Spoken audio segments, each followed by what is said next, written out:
My name is Byron Sayer. This is my wife Danielle. We work with Interact Ministries, and we've been serving in the Native community in and around the Kamloops area since 2010 now.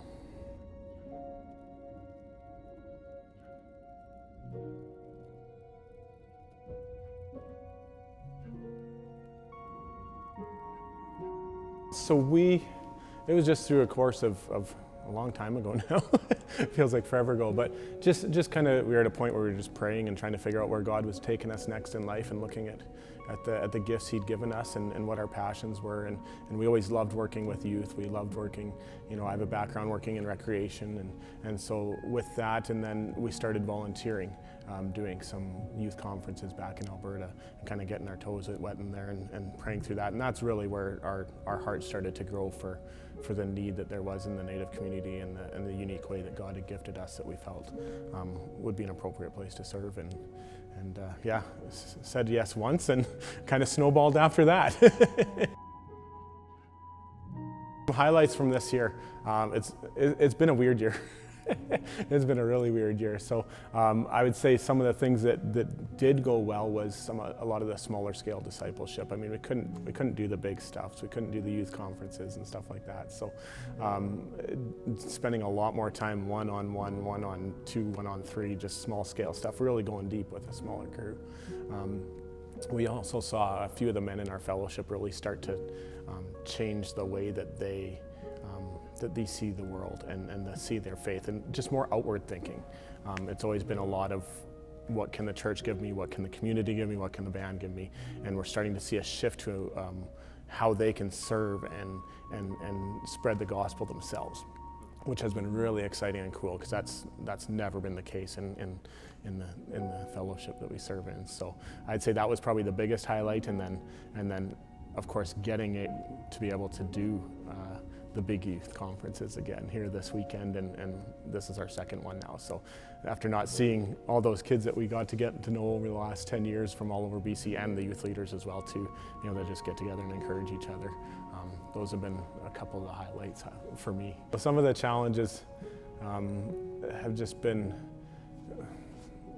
we find it very difficult socially in our community when there's not a lot of forgiveness and reconciliation within it, let alone outside of it. And I found that that's been compounded throughout COVID, where now there's almost an extra reason, like if you don't want to go somewhere because so-and-so will be there, there's tension. There's just the frustration of just dealing with that unforgiveness when things go wrong and offense happens, which happens when you're living in community together. It seems like it's just got worse when everybody just stays home all year, and that's kind of the default. So that's definitely been a big challenge for us, and it's been a challenge too, just seeing a lot of the young people that, just several overdoses and suicides and death, just a lot of death and mourning over the last 2 years. So that's been a challenge too within the communities and their family communities back home too. So yeah. Youth has always been our primary focus, but it's shifted over the years. We've been doing youth for 12 or 13 years now, so they're not youth anymore. They're all grown up on us, so it's lifelong discipleship, and we've taken on more of the pastoral role with the fellowship there too. So we're dealing with all generations a lot more. We've still got a heart, because there's just such a need in the youth community, and demographic-wise, there's a whole bunch of kids and young adults coming up, and most of them don't know Christ. So that's where our heart is, but it's lifelong discipleship now at this point. So yeah, it's all ages now. We're praying for breakthrough.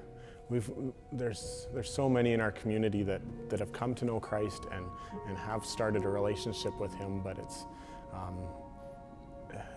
to be all in is just something that is very difficult for, seems like most of the people in our fellowship, and to be able to go deeper in their relationship and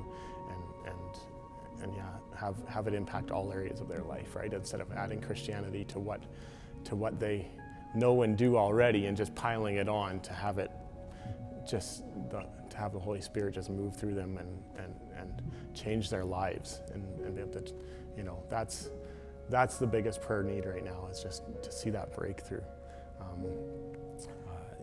We've always appreciated the church there and I mean, you guys have always been amazing to us, and the support when we have had different conferences and stuff like that, and the little practical ways you've done it, and even when you guys sent a team up there, yeah, you guys have always been a huge encouragement to us, and it's neat to see that, and to know that you guys are behind us, and in prayer and in practical ways, and that's really special.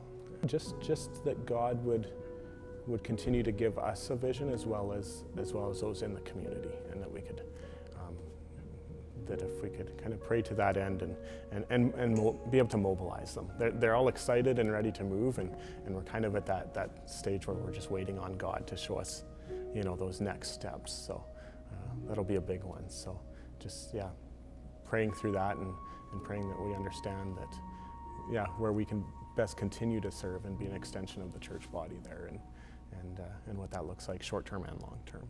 That would be awesome. Yeah.